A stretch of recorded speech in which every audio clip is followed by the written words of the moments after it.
Well, currently there's a proposal to have, to demolish the current plaza and to develop two six-story apartment buildings Yeah. on the site, as well as townhomes, as well as a townhome slash condo developed. So four Right. big projects on the site, Right. plus developing new roadways. And so Right. that brings, along with it, traffic concerns, parking concerns, infrastructure concerns. And as a planner, my opinion is this is way too high density for this mature neighborhood. Currently, you're allowed commercial. Currently, you're only allowed 2 stories, I believe, above commercial. So they're going from 2 stories to 6 stories times 2 developments. So it's just, way too extreme for this neighborhood to be transitioning from that to this kind of high density development. And that's what I'm hearing from neighbors around the community, that they're opposed to this development. And actually, there's a ratepayers group who's involved in the process through the numerous revisions. This is the latest revision. And another community group has been established, which I joined, who are concerned about the development and don't believe their voice was being heard through the ratepayers group. And so they have started working, on ideas for this development. So a Bathurst Manor Teabag Association. I would say so. And then Just starting out. And then a coffee club on top of it. Right.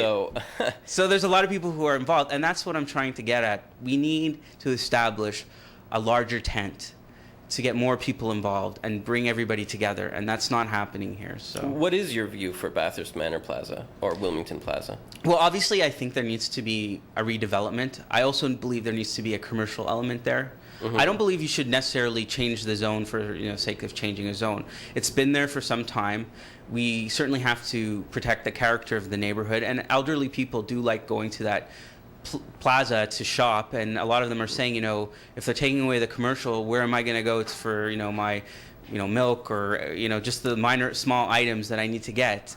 It's a convenient item to have. So I would like to see obviously less stories, mixed use development, not such at a high density. It has to be appropriate for the neighborhood and something to the benefit of the community. And I don't think that's the case as it stands. Yeah, the plan does seem to call for at least 1,400 square feet of commercial space on the main floor. That's a recent proposal. They weren't suggesting that at the beginning. Yeah. So that's something, the pressure from the community, and that's something I would encourage. Yeah, I would say that it that has needs to been be changing.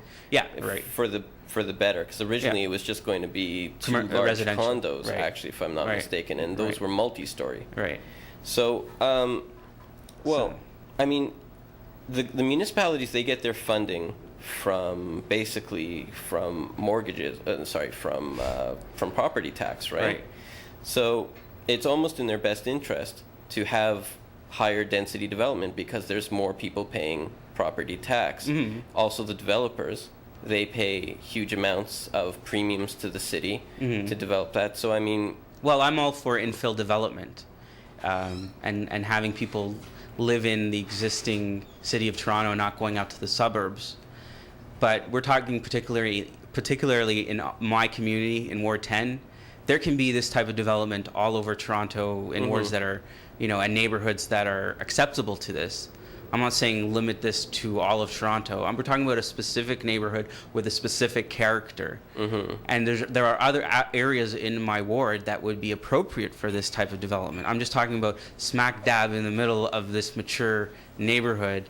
Is it appropriate to have such high density and apartment buildings where there were never apartment buildings 6 stories in this neighborhood? Is that appropriate? There's going to need to be a plan amendment as well. So we're doing something that's not in the existing zoning, not in the existing plan for the community, and you're asking the city planning department to change that.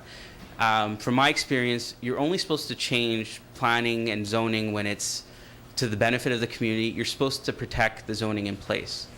So I don't necessarily... What would benefit the community here? Well, like I said, I think it has to be something closer in line to what the current zoning entails. So if you're going to go from 2 stories to 6 stories, that doesn't fly with me, and that doesn't fly with a lot of people in our community. It has to have the commercial element. So more of maybe a walk-up 4-story apartment building, not as many units. And certainly you could have single detached homes. You could have townhomes there with a commercial element as well. So there's different ideas that could happen there. It's just the apartment buildings is something I think that's the major thing that are scaring people. Well, I don't blame them. Yeah. Because if you saw the neighborhood, it's largely flat. Right. From the air. Single detached homes. Single bungalows at that. They're Right. not very high No. even. No. So and all of a sudden you've got this huge. You're gonna have this monstrosity development. Yeah.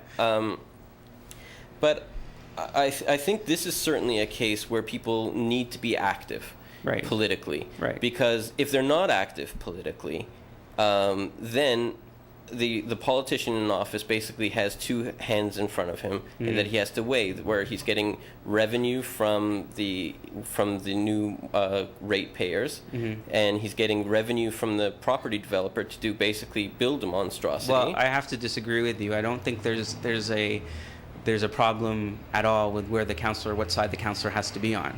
There's no issue here.